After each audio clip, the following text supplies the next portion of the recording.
There's no such thing as a bad mom. Oh, geez.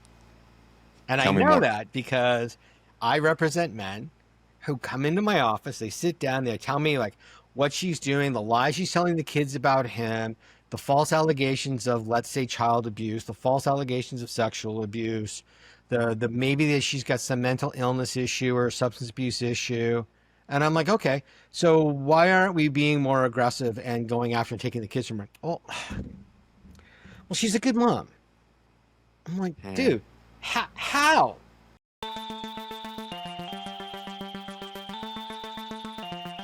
David, welcome to the show. Hey, man, how are you? Doing absolutely fantastic. Never had it so good. And so I'll return the question to you, but maybe in a little bit more serious manner, because my first question always on this podcast is, how are you? Like, actually, David, how are you doing?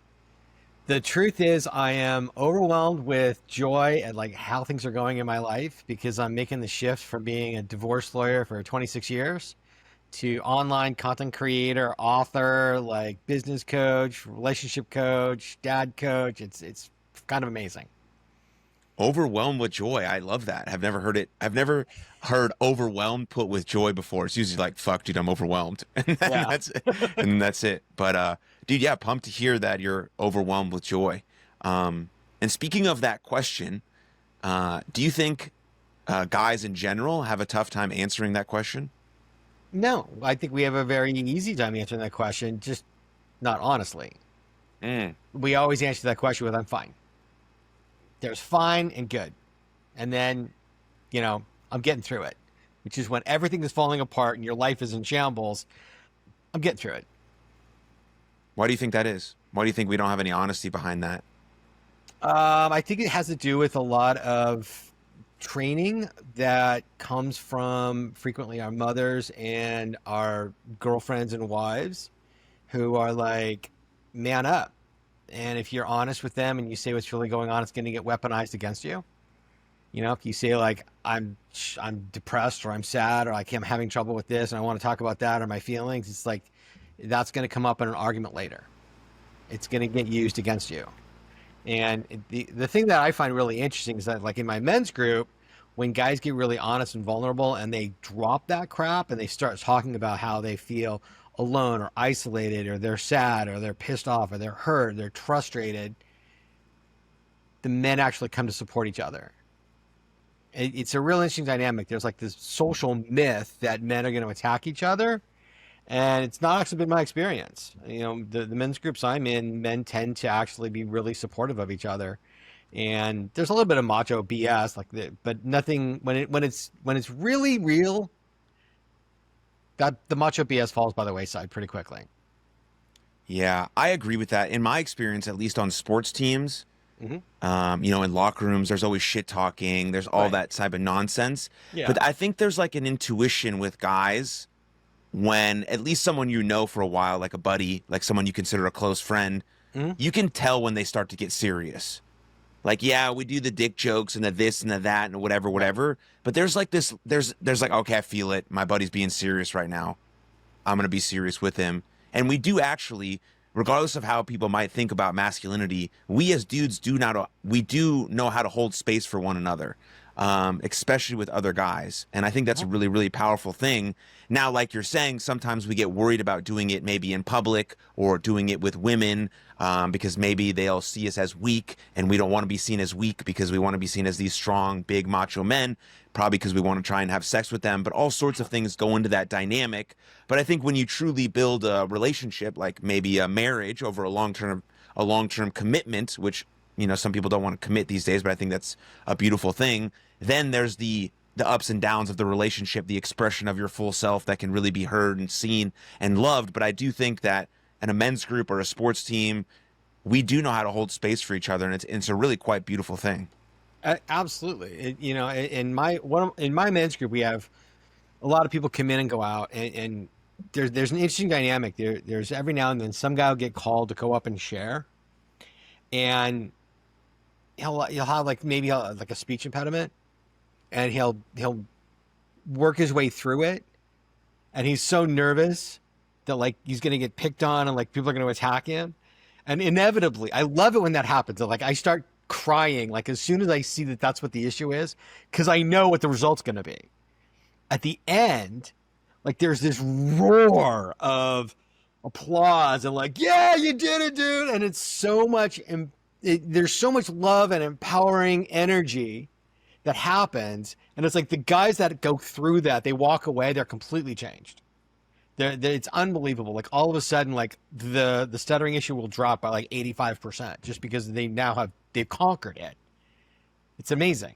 And I see that happen time and time again. Guys get up in front of other men and they slay that dragon of vulnerability, and what they get back is just unbelievable strength.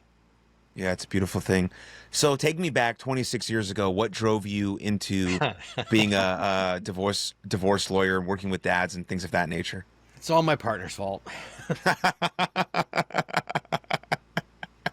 It literally is. It's like we were opening up our law office, and I remember we were driving in his Forest Green Acura Legend, coming back from like some fishing trip, and we're talking about what do we want to practice, and I'm in the passenger seat, and I said, "What do you want to do?" And he's like, "I think I want to do family law." I'm like, "Ew." Like I wanted to go do business law. I wanted to be like an entrepreneur, like captain of industry, like Gordon Gekko type of guy. Like let's go make a lot of money and make a lot of businesses.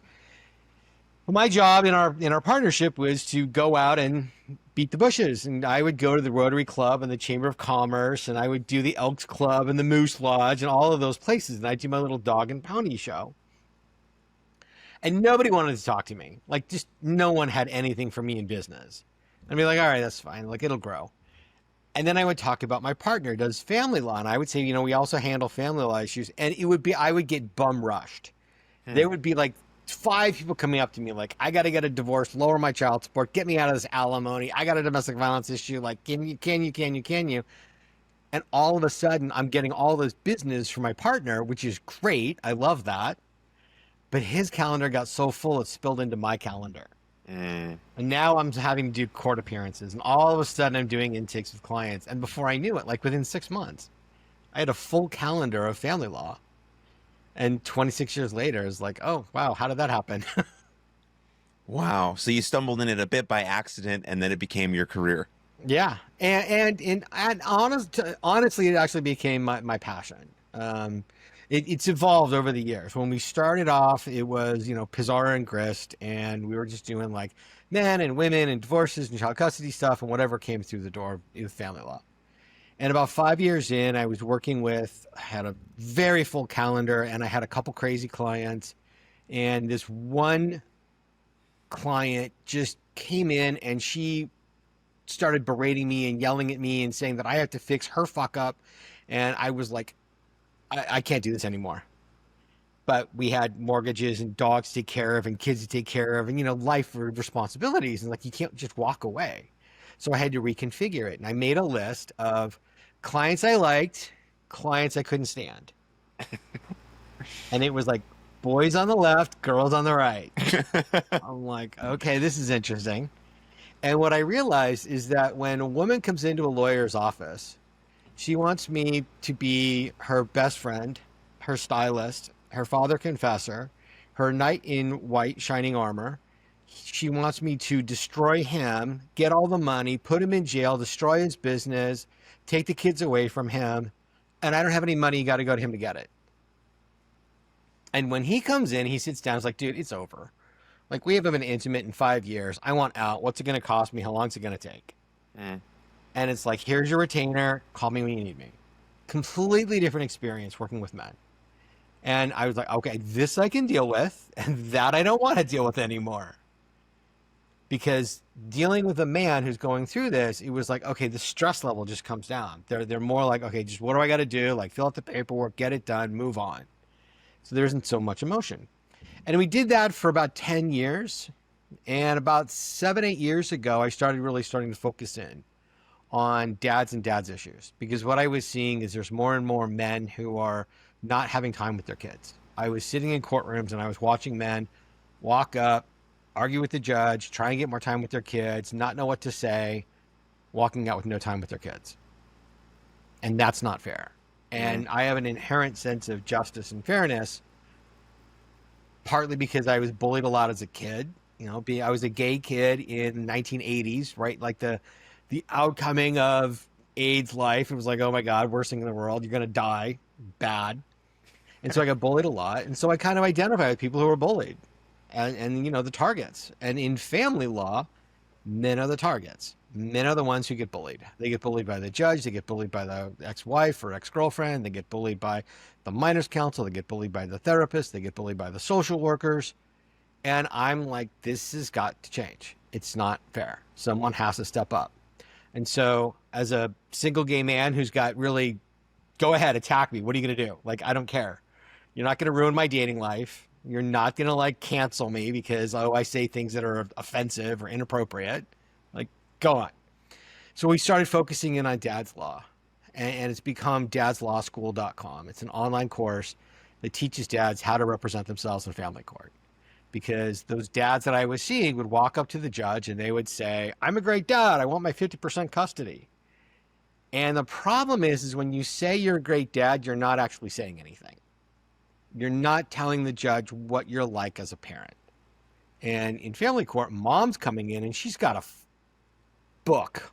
It's 100, 200 pages of what she knows about her kid, why she's the better parent, how attentive she is, how she's nurturing, how she's doing this, every little fact about the kids, all their best friends, all their food allergies, all their school activities. And if dad doesn't know that stuff and doesn't express it to the judge, he's hearing mom's awesome, dad's got nothing. Mm-hmm. Like, I'm not going to give dad more time if he's not going to step up and show up. So I wrote a book called Dad's Child Custody Action Plan, and it teaches dads exactly what to tell the judge. What do you know about your kids so that you can show the judge that you're an awesome dad and that you deserve more time with your kids. And then we built out dadslawschool.com, which is video courses, weekly meetups to help dads through the battle of fighting for their kids. Because it's tough stuff, man. Yeah. Like when your kids are taken from you, it's depression hits, loneliness hits, anger hits. It goes right to your core of self-esteem because you've been told that you're a worthless loser who's only good to provide money, and you're not even doing a great job of that because there's never enough of it. And you don't deserve any time with your kids, and they shouldn't be even allowed to be near you because you're a horrible parent. Like, you want to destroy a man? Tell him that. Yeah. I'm gonna be a first-time dad soon, and I can't even imagine that sort of pain. Yeah. And so thank God people like you are doing some equipping men with the right tools. But before we jump into, because I really want to hear about your transition into now being an entrepreneur and all that stuff that you wanted to do 26 years ago now that you're doing now. So that's fucking awesome. But what, have you seen any differences, changes in the way people treat dads over the last, 15 years? Is it worse now, better now, or maybe about the same? It's both. It's better and worse in many ways. On the good side, men are stepping up. They're like, I want more time with my kids. It's really important to me to be there. I'm willing to change my career. I'm willing to work around my work hours so that I'm available for the kids. And courts are recognizing that. The bad side is domestic violence laws there's been mission creep that has just gone off the frickin' rails as near as I can tell. From, back in 1994, I think it was, when Nicole Brown Simpson was murdered. And that was like the definition of domestic violence, was like just this side of murder would be domestic violence. And ever since then, we've gone from just this side of that to all the way over here where it's like coercive control, which I don't even know what the heck that means. Like, that's just this giant loosey-goosey term that can mean whatever you want it to mean when you're going for domestic violence, which in the world of family court is not a good thing for men, because we don't come in and we don't play the target well. We don't play the victim well. We don't go in and explain to the judge that she's been nagging us, harassing us, abusing us, emotionally abusing us, sexually manipulating me, controlling me to get what she wants, because that's not what men are acculturated to do. Men are, your job is provide and be a man about it, and never hit a woman, And if she hits you and you go to defend yourself, what kind of a pussy are you that you have to hit a woman? And then if she hits you and you get damaged and you don't defend yourself, what kind of a pussy are you that gets beat up by a woman? Mm, So there's no winning in right. that, on that side of it. On the other side of it, men who are stepping up, who rearrange their life so they can be there for their kids, are getting more time. Legislators are starting to recognize that dads need to have equality the same way moms need to have equality.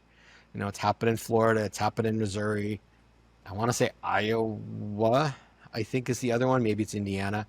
I think Kansas is on the border of just now having a presumption of 50-50, which will be awesome when that happens, because now what we're seeing is the courts are recognizing that parents are equal in the custody of their kids, and the kids benefit, because kids without fathers end up with substance abuse issues, self-esteem issues, lower school scores. They don't develop as well verbally. When math skills go off the charts, girls become depressed. They end up doing careers that are less than healthy. Boys end up on a fast track to drugs, alcohol, and prisons. And so they really need to have men in their life, both boys and girls, but for very different reasons. Yeah.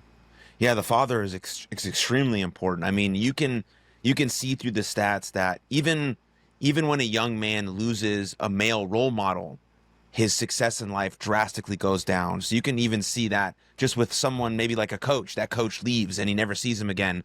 His life drastically changes. And you can obviously then correlate that to a father in the home, which is, very, very important. So, 100%. yeah. But also I was going to quickly go back to domestic violence in the court system or in law. Is there like varying degrees, like a 1 degree of domestic violence, 2 or 3, or is it all sort of under the same umbrella? How do you make the distinction between all of that? There isn't, and there really should be. There really should be tiers to domestic violence, because there's a very different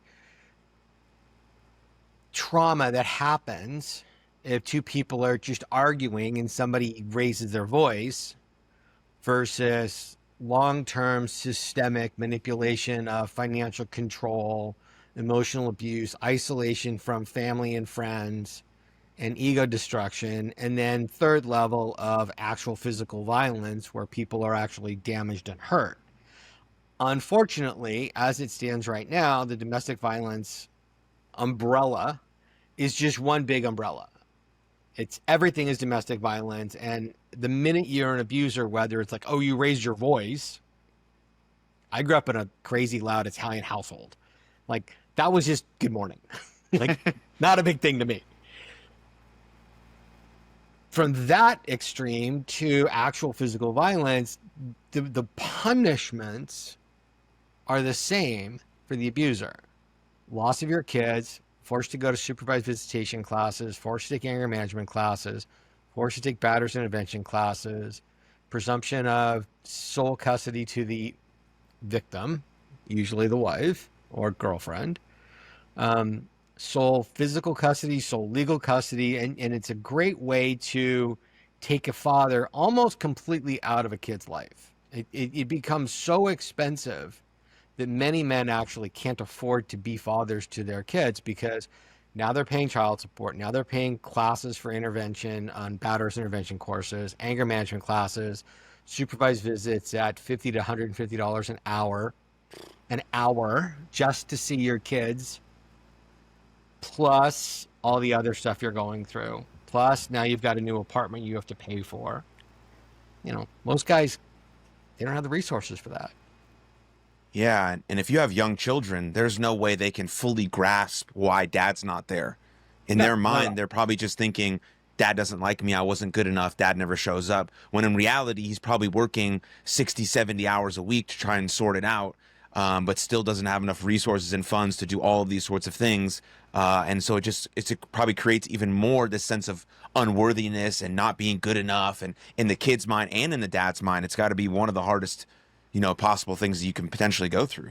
Absolutely. And children that are very young are egocentric. And I mean that, like, everything that happens in the world is about them. Right. It's from the very true definition of what egocentric means. So if dad disappears, it literally is because I wasn't good enough. I'm not loved. I'm unlovable. And oftentimes what happens is moms try and, make it okay by saying he was a loser, he was a deadbeat, he left us, we'll survive without him, we're going to be okay without him. And so there's this destruction of who their idea of what their father was on the one hand, and an enmeshment between mom and the child on the other that is also psychologically damaging, because that child is going to step up and now try and be the parent person in the relationship. They're going to try and take the place of the parent that got taken from them. Because now they're learning that they need to regulate mom's emotions because they don't want that relationship to go away. If my dad can go away, my mom could go away. So now I'm going to do everything I can to make sure that doesn't happen. So now you end up with the psychological enmeshment between mother and child, which is just horrific. I mean, this is where you end up with generational traumas that just continue to repeat themselves. Mm-hmm. Do you think the systems are inherently biased towards men, or it's just how our society has worked? I think there's a little bit of bias against men. I think the bigger problem, I mean, the laws are gender neutral 99% of the time. I think the problem is that men don't know how to argue when they go into court. They don't know how to be assertive for themselves. They don't know how to attack the other side's lies. And the truth of the matter is that moms will frequently, whether you want to say like they're just telling their side of the story all the way through to she's freaking lying and making stuff up. Like, and I've seen both extremes of that and everything in between. Men don't know how to, because you're not trained. If you're not trained as a lawyer to go in and argue against that stuff, you don't know how to poke holes in it. It's understandable, but it's also damaging because now you're fighting a battle that you don't have the tools for. Yeah. Did the sort of Me Too believe all women movement have a hindrance on this? Because now it's like, and social media as well, like any woman can go online and accuse anyone of doing anything. And whether it's true or not, that's a reputation killer and could impact the way people see you, obviously. But then when you go into court, if a woman states all of these things about everything they've done and half of them aren't true, but there's this sense that we should always believe what they say because men are evil. They've always been evil and we do bad shit. Like that can't be a helpful narrative inside of a courtroom when you're trying to get your kids back. It's not, absolutely. And honestly, I think the Me Too movement started off as with good intentions.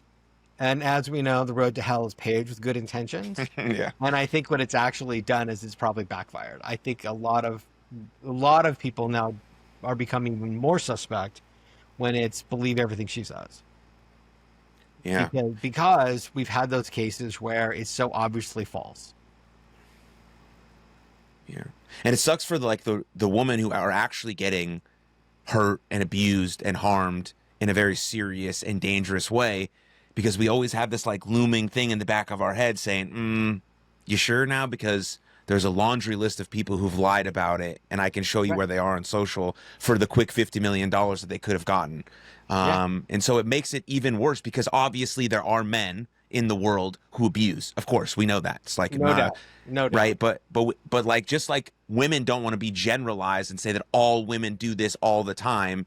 Men don't want to be generalized either. I know great fathers. I have a great father. My dad has been amazing. That's why I feel even more confident that I can be a decent dad because I had a great example. And I know tons of great men who are coaches and mentors of mine. Like there are so many good men out there. And so to generalize all of them and say they're bad, they do bad shit is horrible. And then how does it help the dating market or relationships or anything that might be that's a whole lot. I mean, that might be conducive to a flourishing society. Like all of these things have downstream effects and we just say them so willy-nilly. Like you listen to these dating podcasts and they go, oh, we don't need men. You don't? The fucking world would crumble, would fall apart in an hour. Okay, they don't need men until they have a flat tire or anything else. They don't need men until they need a fucking spider killed. Right. Right. Yeah, or the power grid needs to be updated, or you need to go to the ocean to get some more oil, or whatever the case may be, Right. right? Some of these very, very dangerous, challenging jobs that not even I want to partake in. That's not my flavor. Like, I do a podcast for a living, right? But like some of these really tough and gnarly men are doing those jobs to maintain the infrastructure of the world. And I think it's okay if we appreciate that every once in a while, and stop generalizing everyone who does anything. It happens all the time with certain different type of communities and religions and all these sorts of things. And Sure. I know I know it's very challenging not to do that because we see one person doing it and we're like, oh, they all fucking do it. But you know, that's not actually true. Right. And you know, it's interesting how, you know, it's all men until it's no men, but it's never all women. Like, what's up with that, dude? Like, come on. You know, my personal opinion is that, you know, women are kind of natural liars. They're taught from the very beginning of life, like how to manipulate, how to dissemble, how to confuse something. And if you think about it, I mean, this sounds like a silly example, but it starts literally with makeup. Mm. You are not seeing who you're seeing until they're ready to reveal themselves. They have to take all that crap off, and then you get to see what you're really dealing with. You don't see that with men. I mean, they might freshen up a little bit and wear you know, a slightly cleaner shirt, and like, Sure. but it's whether it's a dirty plaid shirt or a clean plaid shirt, it's a plaid shirt. Like, you know who you're dealing with here. Mm-hmm. Yeah. Yeah. What you get is what you get. We're right there. This Yeah. is who we are. I would That's say 90% of the time that's exactly true. That's a very Because interesting we're point. not very good at hiding it and we don't have to. Mm-mm. Yeah. Hmm. Very interesting. Anyways, sort of lost my train of thought. No Okay, worries. yeah, I got you. So let's now jump into maybe what you think dads can do to step up their game. Maybe in a marriage, not in a marriage, as a stepfather, as a single dad, sort of any of those places where you think men can start stepping up. So maybe we don't get into family court, or they can do better in family court, or whatever the case might be. You know, it's a really hard dynamic for men to figure out like what they're supposed to do in a relationship. And I see this a lot where, yeah, it's the dishwasher example. Can you load the dishwasher? Okay, fine. Well, you didn't do it right. Well, if I tell you didn't load the dishwasher right 3 times in a row, you're never going to fucking load that dishwasher again. Like, the man's just not going to do it. Like, he can't do it right, so he's not going to do it, period. Mm-hmm. And if you're going to critique him on that, you have to understand what you're actually doing to your relationship. So on the one hand, yes, men need to like step up and do more of the emotional labor of a relationship. Sure. They need to like help out in the household because you're both living there. Assuming that both parties are working. You know, if one party is a stay-at-home parent and the other one is out working, those are 2 full-time jobs in my mind. And so you got to be really clear on what the roles are. And I think one of the big things is people should be having those conversations about what are our roles? What are the expectations? You know, what are we really doing in this relationship? How are we dividing up the labor? And those are conversations that we just generally don't want to have. People don't want to have those. But men need to like press that so that they don't fall into the trap of, you're not doing enough. You're not doing enough. I don't need another baby in the household. I can fucking do this on my own. Why do I need you? Because I'm going to divorce you. I'm going to get half the stuff. I'm going to get child support. I'm going to get alimony. I'll be fine. Yeah. I mean, it's very easy to see how a man would check out of a relationship. If for years on end I tell you that I don't need you, but you're around anyways, Mm-hmm. then like, of course I'm going to stop doing the bare minimum. The example on the other side of the coin would be like, if my wife gets dressed up for dinner, dresses really nice, puts herself together, and I don't say shit. Okay, maybe one time's fine. It happens 2 or 3 more times that I don't say anything. I don't appreciate that she got dressed. I don't appreciate that she looks nice or kept herself beautiful or went to the gym and is all fit. And I just don't appreciate that ever. Yeah. Then 10 years down the line, why am I surprised that she's overweight, doesn't take care of herself, and never looks nice? Because I never respected that, appreciated that, or rewarded that. It's the same thing for a man, but we need way less. If my wife tells me like once every 2 weeks, hey, I appreciate what you've done. I believe in what you're doing. Yeah. Thanks for taking care of us. I got it. Good. 6 months. That's all I need. Thank you very much. I feel useful. Boom. Let's move on. We don't need it very often, but we do need it. We do need it. Like we're still human beings with emotions and feelings. Like it's very, very nice to see someone you love say, wow, thank you for doing this for us. I believe in what you're doing. I see the future we have together. This is beautiful. I feel so fucking useful and powerful and like I'm ready to run through a brick wall. But women stop doing that, just like men stop, whatever. Yeah. But like, I mean, of course it goes both ways, but I feel more on the man side because that's what I am. And I want them to feel appreciated and loved and valued by the partner that they would literally die for, Right. And I don't know if I can say the same about some women in certain relationships. Oh, I can guarantee you that that's not true. Okay. I got 26 years experience. Yeah. So you used an interesting phrase, and I chuckled when you used it because it reminded me of a video I did. There's that video of this girl, and she's in a car, and she's like, what is it? It's, here's a nasty PSA nobody asked for. I'm like, okay, this ought to be good. Women are no longer accepting the bare minimum. And I did a response video to that. Nice. Okay, so you don't even fucking understand what the definition of bare minimum means, because if you say bare minimum, that's what you're willing to accept. That's definitional. And it got a lot of views because it's just, you're not even aware of what you're saying. Right. With my point with that video. It's unbelievable to me the way people can like get online and they just have these unrealistic expectations that they're not thinking through. And it's really important if you're going to be in a relationship with somebody to think through what you're actually doing there and what you're actually expecting in that relationship. Mm. I say people tend to live up to or down to your expectations. So the way I set those expectations is oftentimes with that compliment. Mm. Aaron, I really love that beard. I really love it when it's trimmed and it's neat, or I really love it when it's scraggly. Whichever it is, doesn't matter. But that will tell you what you are expected to do from them. Mm-hmm. And now you know what to do. Right. And that's all it takes. Yeah. Do you find that more people blame bad dads than they do blame bad moms? There's no such thing as a bad mom. Oh, geez. And I know that because I represent men who come into my office, they sit down, they tell me like what she's doing, the lies she's telling the kids about him, the false allegations of, let's say, child abuse, the false allegations of sexual abuse, the maybe that she's got some mental illness issue or substance abuse issue.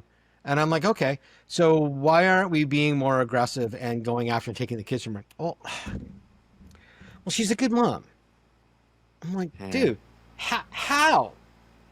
You are going to pay me thousands of dollars to go fight so that you can just get access to your kids. How does that make her a good mom? And they don't have an answer. And I have to really break through that wall of good momness to get them to start seeing like, that doesn't make her a good mom. She's actually a bad mom. If you are a good guy, you don't have a drug problem, you don't have a anger issue, if you don't have a substance abuse problem, and you're just a regular old 9-to-5, bring home the paycheck guy who's just maybe 5 pounds overweight or 20 pounds overweight and a little bit boring, but basically you're a good guy, and she's taking you away from your kids, that makes her a bad mom. Mm. It's just definitional in my mind. And I talk about bad moms and I get crap for it because you can't say that. She's just doing it for the children. She's doing it to protect her babies. No, she's not. She's doing it to protect her ego. She's doing it to increase her child support. She's doing it to feel like a better person. But that doesn't make her a good mom. That's a bad mom. So, I mean, I get really kind of hot and bothered about that particular topic because I see it a lot. And I have to fight with guys to get them to realize she's not a good mom. The fact that you have to go to court and fight to have time with your kids. And I don't mean like we broke up and we got to go do a little mediation and then we got to go talk to the judge to figure out like who's getting Thanksgiving in 2026. Like that's just little stuff. I mean the big ones where it's like you need supervised visitation. You're an alcoholic. He's a danger to the children. The kids are scared of him. She's telling lies to the kids about you to make herself feel better. That's a bad mom. Yeah. I remember reading this story about a mom who convinced her two children that their father had molested both of them. Mm-hmm. And he was a good dad, perfectly fine man, Yeah. but never didn't see his kids for like 30 plus years. And then finally, when they became like adults, he was able to convince them that this was all a ruse and a lie. I mean, that's like really fucked up shit. Yeah. And I assume maybe not to that extent, maybe not to the child molestation, which is like peak of horrible behavior, but there's got to be less lies that would prevent a child from thinking that their dad is a good man and prevent them from wanting to see them or hang out with them. And then they become 16, 17, 18 and they make the choice. They want to spend more time here and there. And they have this thing lingering in the back of their head that dad's like sort of this like not evil type person. And he did this one thing really bad one time and I'm going to hold it over his head for the rest of his life. And it's like, holy cow, you're preventing that person from having a father in their life, which is exponentially going to make their life better, assuming, like you said, he's a nice guy, decent guy, all those types of things. Yeah. It starts a lot of times with the termites. And the termites are the little things, the little doubts that creep in. 5 years old, gonna go spend the weekend with daddy. Okay, don't worry, it's gonna be okay. If you get nervous, you can call me. I'll come get you. What's that saying? That's saying dad's not safe and I'm safe and I'm going to protect you. It starts that simply. Here's a phone. Text me when you get there. Text me if something's wrong. Remember, you got to do this. It's trying to micromanage their time with the other parent that starts the termites that destroy the relationship. And then it grows over time to, he yells at you a lot, doesn't he? Did he yell at you? What did you have for dinner? Okay. You only had pizza? Pizza's not enough. You didn't have salad? Why didn't dad give you salad? Now we're judging dad's parenting. And we're not judging it positively, we're judging it negatively. So just now chipping away. It's that chipping really away. subtle, like, exactly, it's the termites. Wow. Yeah. It's very interesting. Yeah. Jeez. And I've had that. I mean, and it starts literally like if a guy comes to my office and he says, I've got a 1-year-old girl. I stop. I'm like, hey, stop. No, I don't want to know anymore. Has she accused you of fingering the baby yet when you change the diapers? Has what? Has she accused you of fingering the baby when you change the diaper? That's real? That's happened? Yes. It's a very common allegation. And the way in which it occurs is this. The phone call goes out either to the doctor or to Child Protective Services, whatever your agency is called. And mom never says he's doing it. Mom will never, ever, ever in a million years say he's doing it. She's going to say, I'm afraid he's doing it. Which is enough to send up all the alarms, get the restraining order, keep dad away. The baby is now with mom full time until we investigate and come to some determination. And that can take a year, 18 months. Wow. Mom never accused him of anything. She will stand on a stack of Bibles. Well, I never accused him of a single thing. Which is true. But she had an unrealistic fear that she used and weaponized. And it just continues from there. Like literally from the time that if you have a daughter and it's under a year, like that's the most likely allegation you're going to be faced with right off the bat. And then it just continues from there. How does a dad in that case you fight for himself with that sort of innuendo thing from the wife or from the mother, I mean. You will end up having to go through investigations and interviews, and at some point you may be tempted to do like a lie detector test, which I tell people to never do. Um, and the one thing that they will always try and do is they will try and get you to admit it, and then we can address it. And if you ever admit it, you are just dead in the water. And many men are tempted. They're tempted to be like, I'll say whatever. Just let me see my kid again. Mm. And the problem is that as soon as you do that, you're never seeing your kid again. It's like a torture tactic I see in CIA shows. 100%. I'm not sure the CIA would be that mean and devious, to be honest. Yeah, that's really I mean, they're only involved in waterboarding. Yeah, this is... Which you're either going to survive or die. I mean, like, those are your choices. This is worse. Mm-hmm.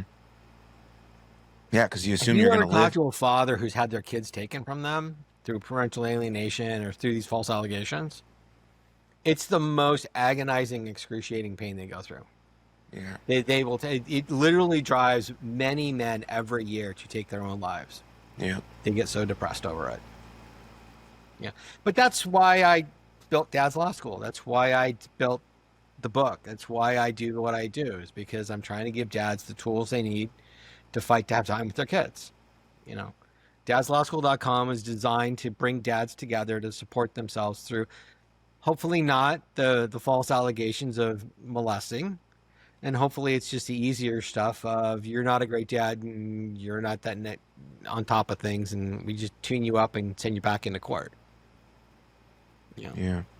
You told me in our first conversation that wasn't recorded that 70% of kids are born out of wedlock. Yeah. Why do you think that's the case? I think there's a lot of reasons for it. I think these days that there's not a lot of reason for marriage for men. People who are, what is it? It's Gen Z, Gen Alpha, or Gen I, whatever the gens are these days. There's not a lot of benefit to men to getting married. There's a lot of downsides. You're going to lose half whatever you acquire during that marriage is going to go to her. You're going to end up paying alimony for half the length of the marriage, generally. Well, what's the upside? Oh, right. When you actually have a kid with that person, you have some automatic rights as a father when you're the husband versus when you're not the husband. When a child is born out of wedlock, the mother automatically gets sole legal and sole physical custody of the child, and dads have to file a lawsuit, go into court, have their rights granted to them by a judge. They have to be confirmed. Okay, you really are the dad, and yes, we're really going to give you time with your kid, and we're going to step it up so that we're going to start with, every other weekend for a couple hours, and then we'll give you more, and over the next 5 years, we'll get to the point where maybe you have 50% custody. I think that one of the reasons is, women don't see the value of men. They're sperm donors and ATMs, and after that, what do they need them for? And we've told them, society has told them, mostly the far left-leaning feminists, that the future is female, and you don't need a man. Anything a man can do, a woman can do better. Okay, well, I don't think you're going to be able to raise men, because men teach men how to be men. And you don't seem to be teaching women how to be women because they seem to be pretty unhappy. There's a lot of them who are reaching 35, 40, 45 who are not finding husbands. They're not finding partners. They're not finding life mates. They're making money. They're buying their own house. They're feeling confident and successful, and lonely and desperate, drinking too much wine, playing with their cats, and eating 3 Triscuits for dinner. Yeah. Yeah, I think if you ask people who are really in a strong, committed, powerful relationship, there's nothing better. Absolutely. And why is that not something that we're promoting? Why is that not something we're trying to uplift? And why are we not trying to accentuate the positives that men and women bring? We're totally different. We each bring things to the table that can be cohesive for a relationship and for parenting a child. The women bring something, I bring something. But why does I just don't get why it's not that way. It's been that way for so long, and then something happened in our culture where we don't want to promote the nuclear family, a small community where men and women are different and they have strengths that are, that mesh together, and that they can raise a kid together. Not this woman. No one says men can do it by themselves, even though I think men would be great single dads and probably have a better chance of raising that kid to be healthy, strong, whatever. The numbers probably bear that out, but I have no idea if they do. I'm just fucking shooting by the hip right here. But you see the numbers with single moms. It's not good. It's not good. And so why are we trying to promote this culture where, yeah, you can do everything all the time, no matter what? That's just, it's not true for anyone. You can, maybe you can do everything you want, but you can't have everything you want. And we got to pick what's most important. And, maybe family is that, maybe a committed relationship is that, maybe raising a strong family or having kids or passing on your legacy. Those are things of value. I don't know. So if you wanted to sell feminism, you had to have something to push against. And that thing that they pushed against was the patriarchy, whatever the hell that means. Right? So when they pushed against that, it was, okay, that's a nuclear family. Stay-at-home moms are oppressed because they're not earning enough money. They're not paid. They're not compensated for all the the unearned labor, the uncompensated labor, the emotional labor that they're doing of running a household and taking care of the kids and being taken care of, having their bills paid, having food provided for. The credit card always works. Like, those are just benefits, but somehow or another, that's a patriarchal oppression. I'm not quite sure how it works, frankly. I mean, I've run households, and trust me, some rich guy who wants to take care of me and be like, here's a credit card. I'm like, okay, let's go. Game on. David's all in. David's all in. Dude, for I know that. how to throw dinner parties. I'm really good at it. Yeah. I can Sounds get like a kids to blast. soccer practices on time. I can handle a gardener and a pool boy. It's really not that difficult. That's one part of it. Is how do you sell the story of feminism, and you had to attack men and break that relationship, and in order to empower women, which I think was a bullshit deal. I mean, I've known many a strong, independent woman who was a stay-at-home mom, and they're completely empowered as women, living in that feminine energy of, this is what I'm bringing. I am building a family. I'm building a home. Like, that's a much more important thing to build than a career doing marketing or nursing. Like, give me a break. Right. You know, Yeah. you made an interesting comment about, and your instinct, by the way, is 100% correct. A single man can raise children just as effectively as a heterosexual married couple. That's what the studies show. That the children come out equally as productive and successful in life. The next level down are lesbian couples. Their children don't do as well. Then we're looking at single moms. They're failing. And my instinct is this. I haven't found the study that supports this yet. My instinct is, what we're going to find is that the kids do the absolute best. Gay dads. You're going to have two gay men in a household that are going to bring both a masculine energy of how to operate in the world and a sensitivity for being gay, of how to communicate. And you're going to have kids that are just kick-ass kids. Right on. Yeah. All And right. what's really interesting about that is when you actually, it tracks the same numbers with domestic violence, but in reverse. Highest level of domestic violence, lesbian couples. One level down, heterosexual couples. Lowest level of domestic violence, gay couples, gay male couples. And I have a complete easy explanation for it. Every man in America is going to understand as soon as I describe it. You and I immediately and intuitively know how to size each other up. I am never going to swing on you unless I know I've got a 90% shot of landing and winning. Yeah. It's what we do. Right. We regulate our aggression much better than men and women.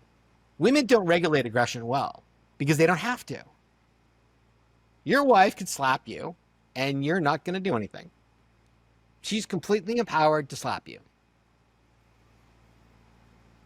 And that's true for most women with men.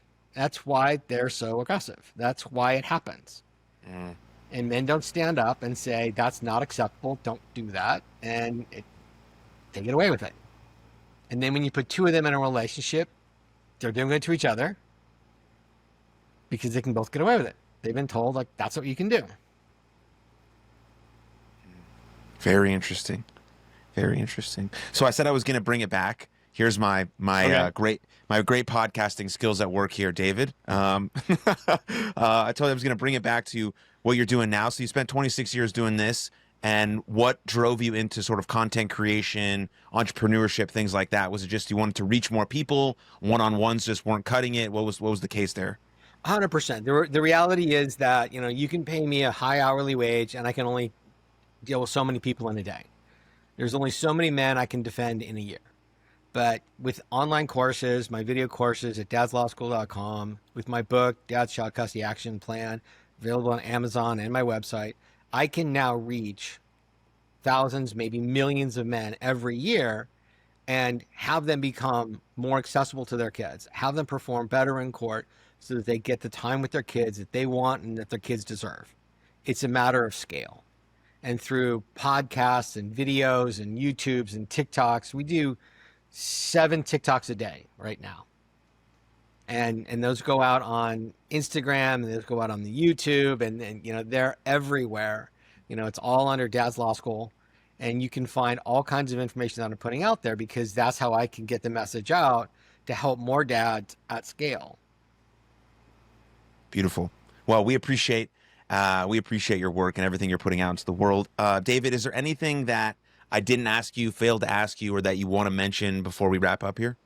Yeah, the last thing I just want to say is that dads who are going through these custody battles really need to find the support group. And whether you join dadslawschool.com and get your support through us, or you join our entry-level program at dadsupportgroup.com, or Mankind Project or Sterling Project or your church or your temple or wherever you go to find it, go find it. Men going through this stuff need to find community, and that's what we offer, and that's what's going to get you through the rough nights and the rough days of going through these battles. And it's really crucial that you find that support because you don't want to get to the point where you're thinking it's better to just not be around. Yeah, 100%.